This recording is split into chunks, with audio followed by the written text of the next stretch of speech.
Mayor Acosta may congratulate sa bag-ong napiling SK Federated Council Officer sa Oroqueta City. Aniya ang kumpletong detalye. Malampusong napahigayon ang piniliay sa Sangguniang Kabataan SK Federation Officers sa Oroqueta City ni adtong November 28, 2023 didto sa ati-atihan ning Dakbayan. Kining mahinungdanong kalihukan nagpakita sa aktibong partisipasyon sa mga SK chairperson gikan sa 47 ka barangay sa Dakbayan nga nagsugod sa mga probisyon nga gilatid sa Section 21 RA 10742 nga giamyenda subay sa Section 21B ug C sa nahisgutang balaod. Ang organisasyon sa Sangguniang Kabataan sa tanang level magpahigayon og eleksyon sa mga importanteng opisyal. Lakip ang presidente, vice-presidente, treasurer, secretary ug uban pang gikonsiderar nga gikinahanglan nga posisyon. Apan sa wala pa ang piniliay sa SK Federation Officers gikan sa SK Chairperson elect sa 45 ka barangay sa Oroqueta City, adunay usa ka hamubo nga orientation mahitungod sa SK Federation.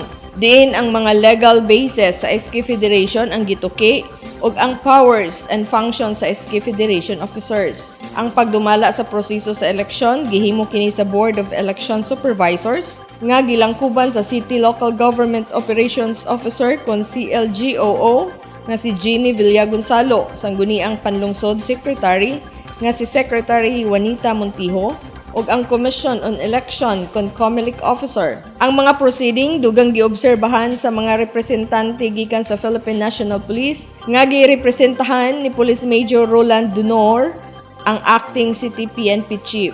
Samtang gi-congratulate ni Oroqueta City Mayor Lemuel Merck M. Acosta ang bag-ong napiling SK Federation President uban sa iyang mga kaubang napiling SK Federation Officers nga gilangkuban nila James C. isip SK Federated President, Kopingko Miko J. ang Vice President, Secretary si Claire Calo, Treasurer Ray J. Kidit, Auditor Carlo Gumapak, PRO Aguhayon Gabriel Idsil Stephanie, Sergeant at Arms sila Grindy Ran Tauon ug si Rins Christian Baldicaza.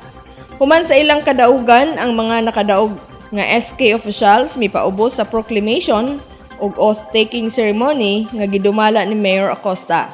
Dugang pa, ang bag-ong napiling SK Federation President gikatakdang magsilbi isip ex-officio member sa Sangguniang Panglungsod ning Dakbayan.